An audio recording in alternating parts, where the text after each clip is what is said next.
There's really no point in me doing this program anymore when all I should do is turn it over to Lars Eller. Good morning to you. Good Thursday morning. I'm Dejan Kovacevic of DK Pittsburgh Sports. This is Daily Shot of Penguins. It comes your way bright and early every weekday if you're into football and or baseball. I also offer daily shots of Steelers and Pirates that I hope you'll take the time to check out. Training camp opened with a 9 a.m. practice, a 10 a.m. scrimmage involving most of the team's NHL talent. There was a Sidney Crosby bar-down beauty on a penalty shot. There was Drew O'Connor pouncing on his own rebound. There was Evgeny Malkin skating around the attacking zone like he was 19 years old with the puck for what seemed like a half an hour. And as if to remind everybody that the proceedings aren't all that serious, at one point Chris Letang had a point-blank opportunity in front of some poor minor league goaltender that he could have decapitated had he cranked one, and instead, somewhat amusingly, just kind of shoved it in his general direction. There was a mix of old and new from the age standpoint and from the wearing the sweater standpoint. And amid that, the guys who've been here, specifically the guys who were here last season for the late and ultimately unsuccessful push to get into the Stanley Cup playoffs, they apparently had some stuff to say to each other, as Eller told me after I first congratulated him on captaining Denmark into the next Olympics, which he did about a month ago, and then welcomed him back. Lars Eller, welcome back to Pittsburgh. How much would it mean to this team to all the way make it back into the playoffs? I mean, you guys were like this last year. Yeah, it's that's our main objective. We're already, we talked about it a little bit, touched on it yesterday. We set our minds to it right now and know that this is the objective for the regular season, to make it into the playoffs. We already talked about a few things that can help us get there, and now it's just laser focus and determination and will that's going to get us here. We have the skill now. It is good energy in here today. Everybody's excited to get going, and some new faces, and it's just like good vibes in here. There's actually a lot to unpack in that minute-long answer. And I'm going to do that because when you either watch or listen to Eller being interviewed, whether it's by me or anybody else, you'll see that he'll occasionally go into these crazy long pauses. And if you're around him enough to know what it is that he's doing, you respect that he's actually thinking about either the rest of his answer or the answer that he's going to give you in the first place. So you just shut up and wait. And that's because he is always working to give you something that's both real and of substance. And in this case, as you heard, he told me that the players got together on the eve of camp, the main players. And they talked about the kind of approach that they need to have as a team in the regular season so that they aren't desperately chasing something in March and into April. And they talked about the mindset that they have to have, the mindset that they have to embrace from those final dozen or so games. This is not the norm in professional sports. I can tell you that right now. Not for any team, not in any league. You don't attach either your current or your coming season to your previous one, up to and including if you won the Stanley Cup. It's just not how it's done, because there are too many players in the room who weren't there, who aren't going to have any idea what it is that you're talking about, or at the least won't be able to feed off of it. But that wasn't the case on this day. Eller was far from the only one to bring up last season and the finish to last season. Even Mike Sullivan did so.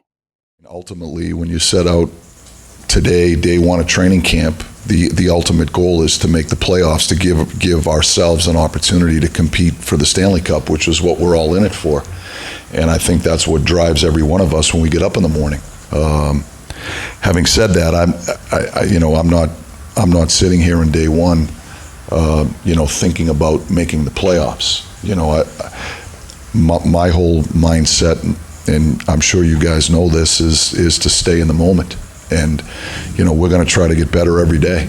And I think we've got a competitive group. I thought we had a competitive group last year.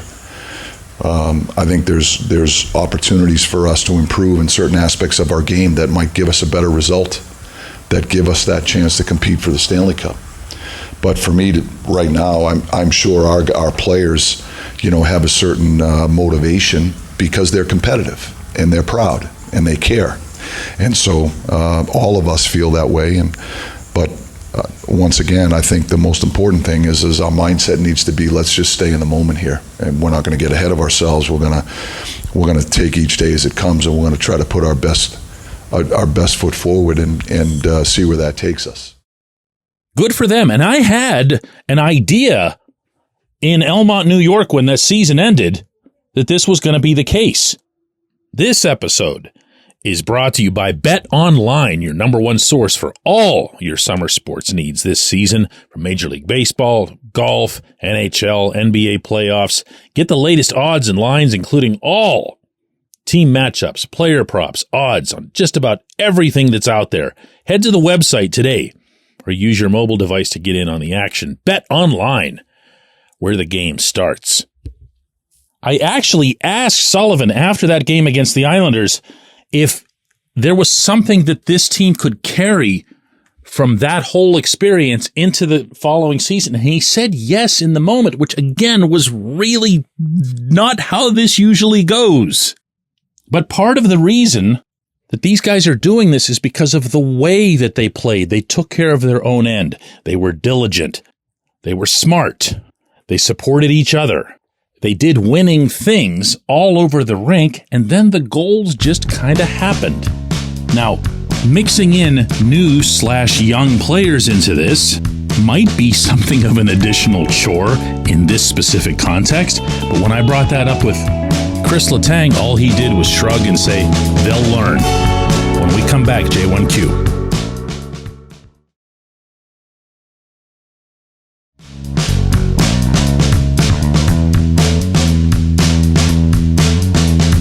Today's J1Q comes from Jeff, who says, DK, I'm glad hockey is back. What I'm rooting for here through this camp is that I want to see the vets like Nola Chari, Sebastian Aho, Ryan Graves, Cody Glass, Blake Lizotte, Kevin Hayes play with the energy and physicality that we brought them here for and make this club. However, I don't know that I want that at the expense of blocking the path of young players ready to establish themselves as a 23-man roster. Not enough. Jeff, in watching some of these drills yesterday, but in particular, the events of the scrimmage, and you see Anthony Beauvillier, for example, is on the first line next to Sidney Crosby and Brian Rust. And while he didn't fit at all, in fairness, it's one scrimmage, one day into camp. But then you see how the rest of these players were distributed. They're not looking to set up their standard NHL lines for the most part. They'll partner some, they'll put two guys together, but they won't put all three. That's a Mike Sullivan thing. He's believed forever in having his lines more based on pairs than trios. But yeah, there's a lot of them. If you look at your bottom six, Lars Eller is on there. And as far as anybody else, and I mean anybody else being outright cemented with a spot, no. We can say with relative certainty that Hayes will have the other center spot, that Achari will be on there because of his penalty killing, but the only one that you know is Eller, and there are 14, count them, 14 players vying for those 5 spots. Realistically, all the way down to Emil Bemstrom. And every time you think you've got him figured out, and you set up your third line, your fourth line, however it is that either the way you predict Sullivan's going to do it or the way you'd like to see it, and you leave Jesse Puljujarvi off, and you see Jesse just dominate this scrimmage yesterday. He was a human puck-hogging hurricane in the attacking zone, and I'm not even saying that in a negative way. He was just all over the possession, and he generated high-quality passes, higher-quality shots, and then, once possession was lost, he was the first guy back-checking. That's competition. That's what you want. That's what makes a team better. And oh, by the way, that's what wasn't there last year. Rutger McGroarty is probably the player you're talking about when you say that you don't want to see one of these guys blocking him. Everything that I heard on this day would strongly suggest that it's up to McGroarty if he makes the team or not.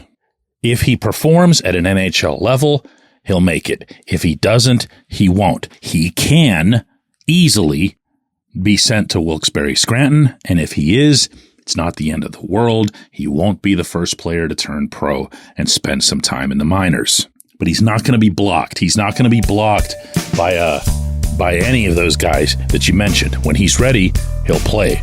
I appreciate the question. It's a good one. I appreciate everybody listening to Daily Shot of Penguins, and I really, really, really appreciate having hockey back. It was wonderful to be in Cranberry yesterday.